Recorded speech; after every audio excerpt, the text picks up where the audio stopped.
English ഒരു ബാലികേറാമലയല്ലതിൻ്റെ പുതിയ അധ്യായത്തിലേക്ക് എല്ലാവർക്കും സ്വാഗതം. നമ്മൾ കഴിഞ്ഞ കുറേ വീഡിയോകളിലായിട്ട് പാർട്സ് ഓഫ് സ്പീച്ചിലെ ഓരോ ടേമുകളെ പറ്റിയും വളരെ ഗഹനമായിട്ട് തന്നെ പഠിച്ചുകൊണ്ടിരിക്കുകയാണ്.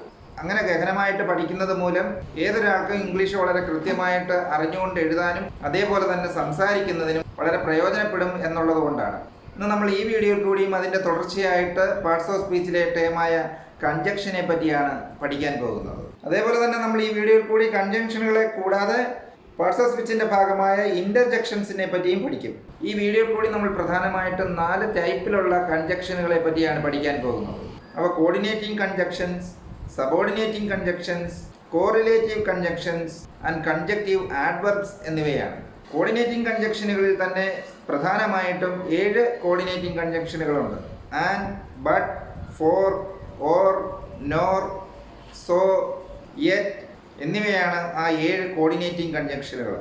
ഈ കൺജക്ഷനുകളായിട്ടുള്ള ചെറിയ പദങ്ങൾക്ക് ഒരു സെൻറ്റൻസിൽ എത്രമാത്രം പ്രാധാന്യമുണ്ടെന്ന് ഈ വീഡിയോയിൽ കൂടി അവയുമായി ബന്ധപ്പെട്ടുള്ള സെൻറ്റൻസുകൾ പഠിച്ചു കഴിയുമ്പോൾ നമുക്ക് മനസ്സിലാകും. അതുകൊണ്ട് ഈ വീഡിയോയിൽ കൂടി പറയുന്ന കാര്യങ്ങൾ എല്ലാവരും മനസ്സിലാക്കുക. എല്ലാ കൺജക്ഷൻസുകളെ പറ്റിയുള്ള എക്സാമ്പിൾസ് ഒരു വീഡിയോയിൽ കൂടി പങ്കുവെക്കാനുള്ള സാങ്കേതിക ബുദ്ധിമുട്ടുകളുണ്ട്. എങ്കിൽ കൂടിയും കൺജക്ഷനുകളെ പറ്റി പഠിക്കുന്നതിനോടൊപ്പം ഈ കൺജക്ഷനുകളായിട്ട് വരുന്ന പദങ്ങളെ എല്ലാം നമുക്ക് ഈ വീഡിയോയിൽ കൂടി ഒന്ന് പരിചയപ്പെട്ടുകൂടി പോകാം. ഈ വീഡിയോ നിങ്ങൾ ആദ്യമായിട്ടാണ് കാണുന്നതെങ്കിൽ സബ്സ്ക്രൈബ് ചെയ്യാൻ മറക്കരുത്. അതേപോലെ തന്നെ ഈ ചാനൽസിൽ നിന്നുള്ള വീഡിയോയെ പറ്റിയുള്ള നോട്ടിഫിക്കേഷൻസ് നിങ്ങൾക്ക് കിട്ടുന്നതിന് വേണ്ടി സബ്സ്ക്രൈബ് ബട്ടന് താഴെയുള്ള ബെൽ ബട്ടൺ അമർത്തുക. അതേപോലെ തന്നെ ഈ വീഡിയോയെ പറ്റിയുള്ള അഭിപ്രായങ്ങളും സംശയങ്ങളും ഒക്കെ കമൻറ്റ് ചെയ്യുക. അപ്പോൾ നമുക്ക് ആദ്യമായിട്ട് കോർഡിനേറ്റിംഗ് കൺജക്ഷനുകളെ പറ്റി പഠിക്കാം. അപ്പോൾ അതുപോലെ നമുക്ക് അവയുമായി ബന്ധപ്പെട്ടുള്ള സെൻറ്റൻസുകളിലേക്ക് കിടക്കാം. ആദ്യത്തെ sentence, India and China are Asian countries. Enemies tried to defeat our country, but we defeated them. Abu studies hard for he has an exam in this week. Raju was late for the exam, yet he scored good marks. ആദ്യത്തെ സെൻറ്റൻസിൽ India and China are Asian countries. ഇന്ത്യയും ചൈനയും Asian രാജ്യങ്ങളാണ്. അവിടെ ഇന്ത്യയും ചൈനയും എന്ന് പറയുമ്പോൾ ഇന്ത്യ, ചൈന എന്നീ 2 വേർഡുകളാണ്. അവയെ യോജിപ്പിച്ചുകൊണ്ട് അവിടെ എന്ന അർത്ഥത്തിന് വേണ്ടി ആൻഡ് എന്നാണ് ഉപയോഗിച്ചിരിക്കുന്നത്. അപ്പോൾ ഇന്ത്യ, ചൈന എന്നീ 2 വേർഡുകളെ അല്ലെങ്കിൽ നാമങ്ങളെ യോജിപ്പിക്കുന്നതിന് വേണ്ടിയാണ് നമ്മൾ ആൻഡ് എന്ന ചെറിയ പദം ഉപയോഗിച്ചിരിക്കുന്നത്. നമ്മൾ നേരത്തെ കണ്ടതുപോലെ ആൻഡ് എന്ന ചെറിയ പദം ആ 7 കോർഡിനേറ്റിംഗ് കൺജക്ഷനിൽ പെടുന്നതാണ്. അപ്പോൾ അവിടെ ഇന്ത്യ, ചൈന എന്നീ 2 വേർഡുകളെ യോജിപ്പിക്കുന്നതിന് വേണ്ടിയാണ് നമ്മൾ ആൻഡ് എന്ന കോർഡിനേറ്റിംഗ് കൺജങ്ഷൻ ഉപയോഗിച്ചിരിക്കുന്നത്. അങ്ങനെ ആ ആൻഡ് എന്ന കോർഡിനേറ്റിംഗ് കൺജങ്ഷൻ ഉപയോഗിച്ചുകൊണ്ട് യോജിപ്പിച്ചത് കൊണ്ടാണ് നമ്മൾക്ക് ആ സെൻറ്റൻസിൻ്റെ ആശയം പൂർണ്ണമായത്. അതേപോലെ രണ്ടാമത്തെ സെൻറ്റൻസിൽ enemies tried to defeat our country but we defeated dum.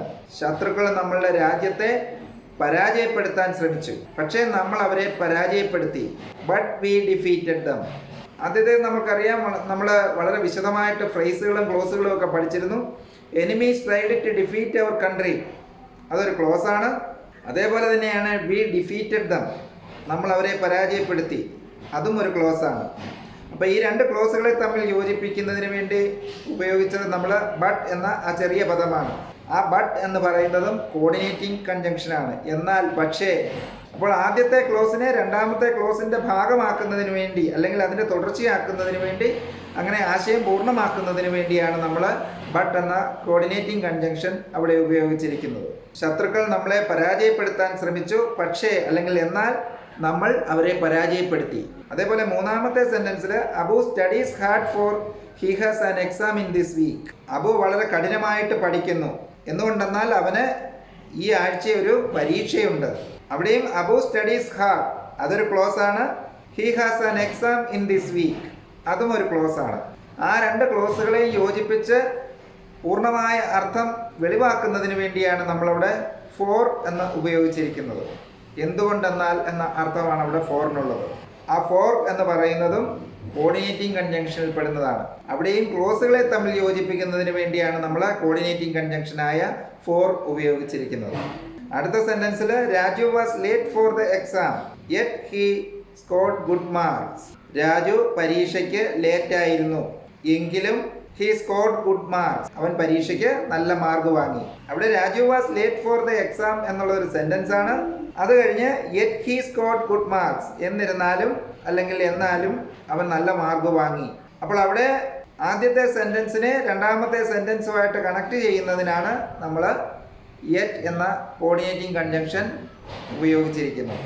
അപ്പോൾ ഈ സെൻറ്റൻസുകളിൽ കൂടിയൊക്കെ നമ്മൾ കണ്ടത് കോർഡിനേറ്റിംഗ് കൺജങ്ഷനുകളായി വരുന്ന ആൻഡ്, ബട്ട്, ഫോർ, യെറ്റ്, അല്ലെങ്കിൽ ഇവിടെ പറയാത്ത കോർഡിനേറ്റിംഗ് കൺജങ്ഷനുകളായ ഓർ, നോർ, സോ ഇവയൊക്കെ തന്നെ നമ്മൾ രണ്ട് വേർഡുകൾ തമ്മിൽ യോജിപ്പിക്കുന്നതിന്, രണ്ട് ക്ലോസുകൾ തമ്മിൽ യോജിപ്പിക്കുന്നതിന്, അല്ലെങ്കിൽ സെൻറ്റൻസ് മറ്റൊരു സെൻറ്റൻസുമായിട്ട് യോജിപ്പിക്കുന്നതിന് ഇതിനൊക്കെ വേണ്ടിയാണ് ഉപയോഗിച്ചിരിക്കുന്നത്. അങ്ങനെയൊക്കെ ആശയങ്ങളുടെ പൂർണ്ണത വരുത്തുന്നതിനും വ്യക്തത വരുത്തുന്നതിനുമൊക്കെയാണ് കൺജങ്ഷനുകൾ സാധാരണയായിട്ട് സെൻറ്റൻസുകളിൽ ഉപയോഗിക്കുന്നത്. അപ്പോൾ നമ്മളിപ്പോൾ കണ്ട സെൻറ്റൻസുകളിൽ കൂടി കോർഡിനേറ്റിംഗ് കൺജങ്ഷനുകൾ ഏത് അവസരങ്ങളിലാണ് ഉപയോഗിക്കുന്നത്, അല്ലെങ്കിൽ കൺജങ്ഷനുകൾക്ക് ഒരു സെൻറ്റൻസിൽ എത്രമാത്രം പ്രാധാന്യമുണ്ട് എന്നൊക്കെയാണ് നമ്മൾ ഈ സെൻറ്റൻസുകളിൽ കൂടി കണ്ടത്. ഇനി നമുക്ക് അടുത്തതായിട്ട് കൺജങ്ഷനുകളുടെ സബോർഡിനേറ്റിംഗ് കൺജങ്ഷൻസ് എന്താണെന്ന് നോക്കാം. ആദ്യത്തെ sentence, as Abu drove slow he escape from accident. When I rang the bell he came out. Don't use mobile while driving. ആദ്യത്തെ സെൻറ്റൻസിൽ as Abu drove slow, Abu പതുക്കെ വണ്ടി ഓടിച്ചതുകൊണ്ട്, comma he escape from accident, അദ്ദേഹം ആക്സിഡന്റിൽ നിന്ന്, അപകടത്തിൽ നിന്ന് രക്ഷപ്പെട്ടു. അവിടെ ആസ് അബു ഡ്രോവ് സ്ലോ എന്നാണ്. അബു പതുക്കെ വണ്ടി ഓടിച്ചതുകൊണ്ട്, ഡ്രൈവ് ചെയ്തതുകൊണ്ട്. ആസ് എന്നുള്ളതിന് അവിടെ അതുകൊണ്ട് അല്ലെങ്കിൽ കൊണ്ട് എന്നുള്ള അർത്ഥമാണ്. അവിടെ അബു ഡ്രോവ് സ്ലോ എന്ന് പറയുമ്പോൾ നമ്മൾ നേരത്തെ ക്ലോസുകളൊക്കെ പഠിച്ചതുപോലെ അത് ഡിപ്പെൻഡൻറ്റ് ക്ലോസ് ആണ്. അതിനെ ഇൻഡിപെൻഡൻറ്റ് ക്ലോസ് ആയ ഹി എസ്കേപ്പ് ഫ്രം ആക്സിഡൻറ്റ്, അവൻ അപകടത്തിൽ നിന്ന് രക്ഷപ്പെട്ടു എന്നതുമായിട്ട് യോജിപ്പിച്ച് വ്യക്തത വരുത്തുന്നതിന് വേണ്ടിയാണ് നമ്മൾ ആസ് എന്ന് അവിടെ ഉപയോഗിച്ചിരിക്കുന്നത്. ആസ് എന്നുള്ളത് സബോർഡിനേറ്റിംഗ് കൺജങ്ഷനാണ്. അതായത് അവ രണ്ട് വ്യത്യസ്തമായ ആശയങ്ങളെ യോജിപ്പിച്ചുകൊണ്ട് ആശയങ്ങൾ വ്യക്തമാക്കുന്നതിന് വേണ്ടിയാണ് ഉപയോഗിക്കുന്നത്. അവ മിക്കവാറും വ്യത്യസ്തങ്ങളായ ആശയങ്ങളുള്ള ഡിപ്പെൻഡൻറ്റ് ക്ലോസിനെയും ഇൻഡിപെൻഡൻറ്റ് ക്ലോസിനെയും ഒന്നിപ്പിച്ചുകൊണ്ട് ആശയങ്ങൾ വ്യക്തമാക്കുന്നതിന് വേണ്ടിയാണ് ഉപയോഗിക്കാറുള്ളത്. അതേപോലെ രണ്ടാമത്തെ സെൻറ്റൻസിൽ when I rang the bell, he came out, ഞാൻ ബെല്ലടിച്ചപ്പോൾ അദ്ദേഹം പുറത്തു വന്നു. അവിടെയും when I rang bell, when എപ്പോൾ, ഞാൻ എപ്പോഴാണോ ബെല്ലടിച്ചത്. അപ്പോൾ അവിടെ വെൻ എന്നുള്ളത് സബോർഡിനേറ്റിംഗ് കൺജങ്ഷനിൽ പെടുന്നതാണ്. അതിനെ ഹി കെയിം ഔട്ട് എന്ന ഇൻഡിപെൻഡൻറ്റ് ക്ലോസുമായിട്ട് ചേർത്തിരിക്കുകയാണ്. ഈ സെൻറ്റൻസുകളിലൊക്കെ ഡിപ്പെൻഡൻറ്റ് ക്ലോസ് അല്ലെങ്കിൽ സബോർഡിനേറ്റ് ക്ലോസ് എന്ന് പറയുന്നത് സബോർഡിനേറ്റിംഗ് കൺജങ്ഷൻ ഉൾപ്പെടുന്നതാണ്. ഇവിടെ അതുകൊണ്ടാണ് when I rang the bell എന്ന് ഒന്നിച്ച് നമ്മൾ പറയുമ്പോൾ അത് ഡിപ്പെൻഡൻറ്റ് ക്ലോസ് ആണ്. അതേസമയം ഹി കെയിം ഔട്ട് എന്ന് പറയുമ്പോൾ ഇൻഡിപെൻഡൻറ്റ് ക്ലോസ് ആണ്.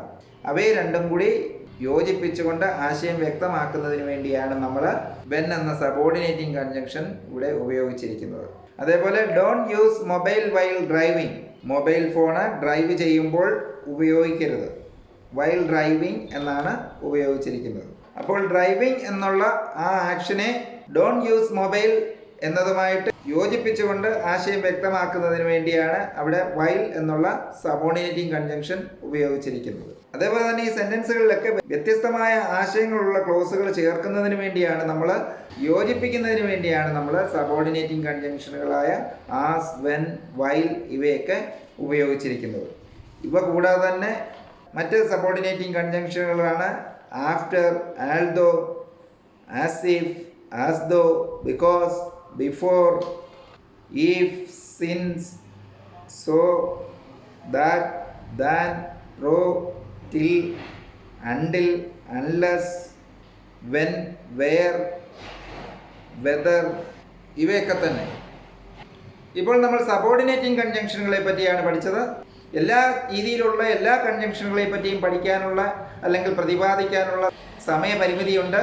പക്ഷേ ഈ വാക്കുകളൊക്കെ പരിചയപ്പെടുന്നതിലൂടെ നമ്മൾക്ക് ഇവ എന്താണെന്നും ഇവയുടെ ഉപയോഗം എന്താണെന്നും ഒക്കെയുള്ള ഒരു പൊതുവായിട്ടുള്ള ഒരു അറിവ് നമുക്ക് തീർച്ചയായും കിട്ടും. അത് നമുക്ക് ഭാവിയിൽ നല്ലവണ്ണം ഇംഗ്ലീഷ് എഴുതുന്നതിനും സംസാരിക്കുന്നതിനുമൊക്കെ വളരെ പ്രയോജനം ചെയ്യും.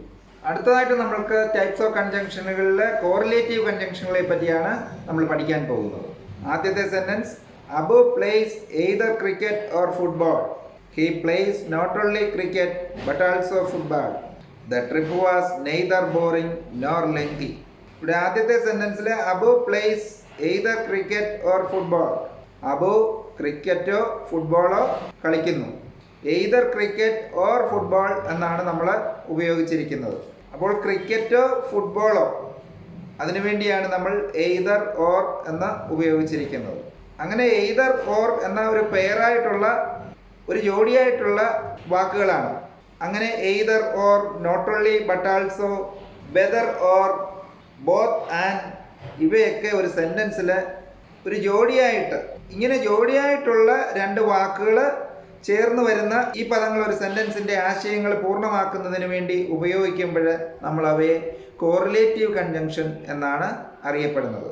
അതുകൊണ്ടാണ് ആദ്യത്തെ ഈ സെൻറ്റൻസിൽ either cricket or football, either or. നമ്മൾ നേരത്തെ എയ്തർ, നെയ്തർ ഇവയൊക്കെ പ്രോനൗണുകളുമായിട്ട് ബന്ധപ്പെട്ട് വളരെ വിശദമായിട്ട് പഠിച്ചിരുന്നു. അവിടെ പ്രോനൗണുകളുമായിട്ട് ബന്ധപ്പെട്ട് പഠിക്കുമ്പോൾ എയ്തർ ഓർ അല്ലെങ്കിൽ നെയ്തർ നോർ എന്നില്ല, എയ്തർ നെയ്തർ എന്നൊക്കെ മാത്രമേ ഉള്ളൂ. അതേസമയം ഇവിടെ എയ്തർ ഓർ എന്നാണ് ഉപയോഗിച്ചിരിക്കുന്നത്. അതേപോലെ he plays not only cricket but also football, അവൻ ക്രിക്കറ്റ് മാത്രമല്ല ഫുട്ബോളും കളിക്കും. അതാണ് നോട്ട് ഓൺലി ബട്ട് ആൾസോ എന്നുള്ള ആ പെയർ കൊണ്ട് അവിടെ ഉദ്ദേശിച്ചിരിക്കുന്നത്. അവയും ഇങ്ങനെ പെയറായിട്ട് വന്നതുകൊണ്ട് അത് ഒരു സെൻറ്റൻസിൽ രണ്ട് വ്യത്യസ്തമായ കാര്യങ്ങളാണ് ക്രിക്കറ്റും ഫുട്ബോളും. അതിനെ യോജിപ്പിക്കുന്നതിന് വേണ്ടിയാണ് അവിടെയും ഈ നോട്ട് ഓൺലി അല്ലെങ്കിൽ ബട്ട് ആൾസോ ഉപയോഗിച്ചിരിക്കുന്നത്. അങ്ങനെ വ്യത്യസ്തമായ രണ്ട് കാര്യങ്ങളെ യോജിപ്പിക്കുന്നതിന് വേണ്ടി വാക്കുകളുടെ പേരിനെ നമ്മൾ ഉപയോഗിക്കുമ്പോഴാണ് നമ്മൾ അവയെ കോറിലേറ്റീവ് കൺജങ്ഷൻ എന്ന് പറയുന്നത്. അങ്ങനെ പേരായിട്ട് ഉപയോഗിക്കുന്ന പദങ്ങളാണ് ഈ neither nor, either or, not only but also, both and ഇവയൊക്കെ തന്നെ. അതേപോലെ അടുത്ത സെൻറ്റൻസിൽ the trip was neither boring nor lengthy, trip ബോറിങ്ങും അല്ലായിരുന്നു, വിരസവുമല്ലായിരുന്നു, വളരെ ദീർഘമുള്ളതുമല്ലായിരുന്നു. അതാണ് നെയ്തർ ബോറിംഗ്, ബോറിങ്ങുമല്ല, നോർ ലെങ്തി, വളരെ ദൂരത്തിലുള്ളതുമല്ലായിരുന്നു. അവിടെയും രണ്ട് വ്യത്യസ്തമായ കാര്യങ്ങളാണ് ബോറിംഗ്, ലെങ്തി.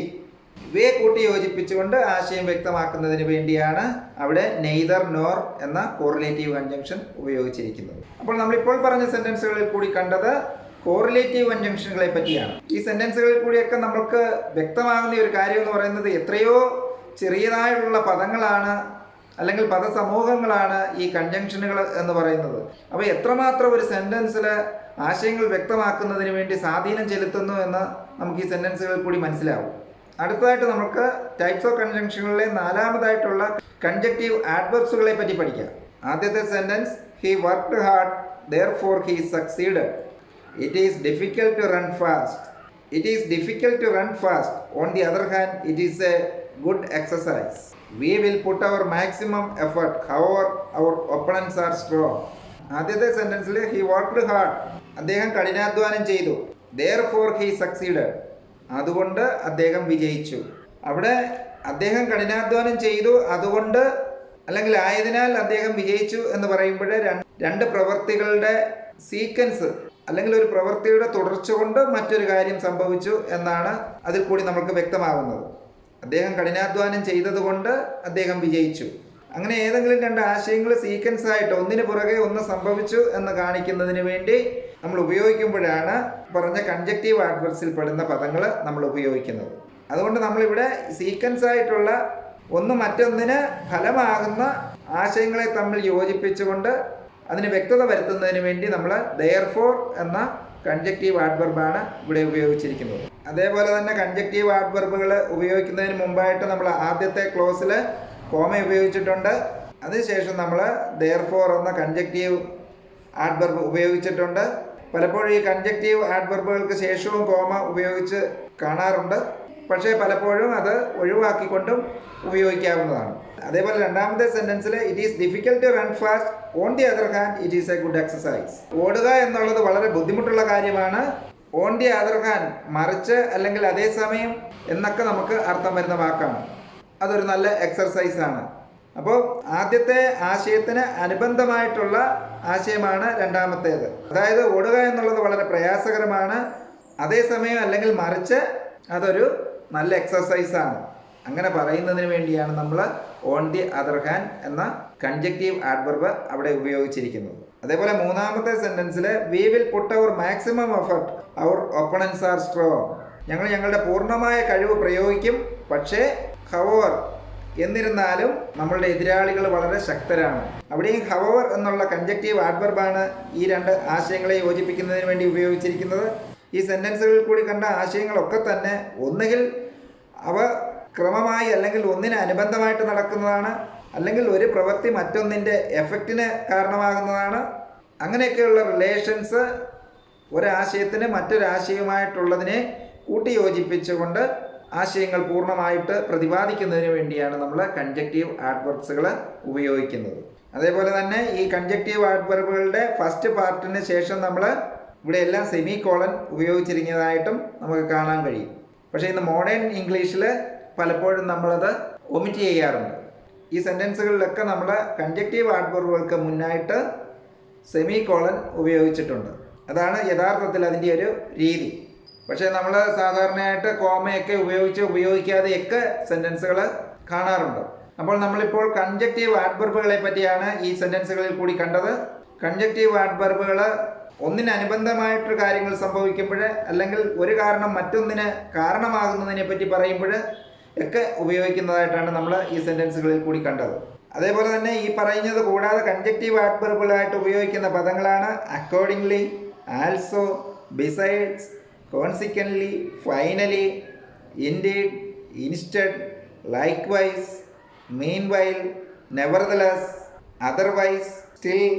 അങ്ങനെ കൺജക്റ്റീവ് ആഡ്വർബുകളായിട്ട് ഉപയോഗിക്കുന്ന പദങ്ങളുടെ ഒരു നീണ്ട നിര തന്നെയുണ്ട്. ഇപ്പോൾ നമ്മൾ കൺജക്റ്റീവ് ആഡ്വർബുകളുടെ ഒരു സെൻറ്റൻസിലെ ഉപയോഗവുമായി ബന്ധപ്പെട്ടുള്ള കാര്യങ്ങളാണ് കണ്ടത്. കൺജക്റ്റീവ് ആഡ്വർബുകളായിട്ട് വരുന്ന പദങ്ങൾ ഒരു സെൻറ്റൻസിൽ ആശയങ്ങൾ വ്യക്തമാക്കുമ്പോൾ ഒന്ന് മറ്റൊന്നിന് അനുബന്ധമായിട്ട് സീക്വൻസ് ആയിട്ട് നടന്ന കാര്യങ്ങളെ കാണിക്കുന്നതിനും, അതേപോലെ തന്നെ ഒരു കാര്യം മറ്റൊരു കാര്യത്തിൻ്റെ എഫക്റ്റ് ആകുന്നതിന്, അതിൻ്റെ റിസൾട്ട് ആകുന്നത്, അങ്ങനെയൊക്കെ പ്രതിപാദിക്കേണ്ടി വരുന്ന സന്ദർഭങ്ങളിൽ നമ്മൾ കൺജക്റ്റീവ് ആഡ്വർബുകൾ ഉപയോഗിക്കുന്നതാണ് ഈ സെൻറ്റൻസുകളിൽ കൂടി കണ്ടത്. ഇനി നമുക്ക് പാർട്സ് ഓഫ് സ്പീച്ചിലെ അടുത്ത ടേമായ ഇന്റർജംഗ്ഷനുകളെ പറ്റി നോക്കാം. ഇന്റർജംഗ്ഷനുകൾക്ക് സാധാരണയായിട്ട് ഒരു സെൻറ്റൻസിൽ വലിയ റോളൊന്നുമില്ല, എങ്കിൽ കൂടിയും നമുക്ക് അതിലേക്കൊന്ന് കടന്നു പോകാം. ആദ്യത്തെ sentence, oh that is a good idea. Hey what is that? Eh who is that? Yes you can do it. ഇവയൊക്കെ ഇൻ്റർജെക്ഷനുമായിട്ട് ബന്ധപ്പെട്ടുള്ള സെൻറ്റൻസുകളാണ്. അവിടെ ഓ എന്ന് കഴിയുമ്പോൾ ഒരു എക്സ്ക്ലമേഷൻ മാർക്കുണ്ട്, ആശ്ചര്യചിഹ്നമുണ്ട്. അതിനുശേഷമാണ് that is A good idea, അതൊരു നല്ല ആശയമാണ്. ഓ എന്ന് നമ്മൾ മലയാളത്തിലായും പറയുമ്പോൾ ഒരു ആശ്ചര്യമാണ്, അല്ലെങ്കിൽ പെട്ടെന്നുണ്ടായ ഒരു ഫീലിങ്സ് ആണ്. അതിനെ എക്സ്പ്രസ് ചെയ്യുന്നതിന് വേണ്ടി, അല്ലെങ്കിൽ അതിനെ പ്രകടമാക്കുന്നതിന് വേണ്ടിയാണ് നമ്മളവിടെ ഓ എന്ന് ഉപയോഗിച്ചത്. അതേപോലെ ഹേ ഹു ഈസ് ദാറ്റ്, നമ്മൾ ഓർക്കാപ്പുറത്ത് സഡനായിട്ടിങ്ങനെ ഇരിക്കുമ്പോൾ അവിടെ ഒരു ശബ്ദം കേട്ടു, അല്ലെങ്കിൽ അതിലേക്കൂടെ ഒരാൾ കടന്നു പോകുന്നതായിട്ട് കണ്ടു. അപ്പോഴൊക്കെയാണ് നമ്മൾ ഹേ ഹു ഈസ് ദാറ്റ്, അവിടെ ഹേ എന്നാണ് നമ്മൾ ഉപയോഗിച്ചത്. അതേപോലെ തന്നെ മൂന്നാമത്തെ സെൻറ്റൻസിൽ yes you can do it, നിങ്ങൾക്ക് അത് ചെയ്യാൻ കഴിയും. അങ്ങനെയൊക്കെയുള്ള പദങ്ങളെയാണ് നമ്മൾ ഇൻ്റർജെക്ഷൻസ് എന്ന് ഇംഗ്ലീഷിൽ അറിയപ്പെടുന്നത്. ഇവയൊക്കെ നമ്മൾ ഒരു സെൻറ്റൻസിൽ ഉപയോഗിക്കുന്നത് നമുക്ക് പെട്ടെന്നുണ്ടാകുന്ന ഫീലിങ്സ്, അല്ലെങ്കിൽ പെട്ടെന്നുണ്ടാകുന്ന വികാരങ്ങൾ, അല്ലെങ്കിൽ ഏതെങ്കിലും കാര്യത്തിലുള്ള ജിജ്ഞാസ, എക്സൈറ്റ്മെൻറ്റ്, അല്ലെങ്കിൽ ഒരു കാര്യത്തിലുള്ള വിരക്തി, ഇവയൊക്കെ എക്സ്പ്രസ് ചെയ്യാൻ വേണ്ടി, പ്രകടിപ്പിക്കുന്നതിന് വേണ്ടിയാണ് നമ്മളൊരു സെൻറ്റൻസിൽ ഓ, ഏ, യെസ്, നോ, ഇങ്ങനെയൊക്കെയുള്ള ഇൻ്റർജെക്ഷൻസ് എന്ന് പറയുന്ന ചെറിയ പദങ്ങൾ ഒരു സെൻറ്റൻസിൽ ഉപയോഗിക്കുന്നത്. അതേപോലെ തന്നെ ഈ ഇൻ്റർജെക്ഷൻസിന് ഗ്രാമാറ്റിക്കലായിട്ട് ആ സെൻറ്റൻസിലെ മറ്റു ഭാഗങ്ങളുമായിട്ട് ഒരു ബന്ധവുമില്ല. ഇവിടെ ഓ എന്നതിന് ശേഷം ഒരു എക്സ്ക്ലമേഷൻ മാർക്കാണ്, അതിനുശേഷമാണ് നമ്മൾ ദാറ്റ്സ് എ ഗുഡ് ഐഡിയ എന്ന് ഉപയോഗിച്ചിരിക്കുന്നത്.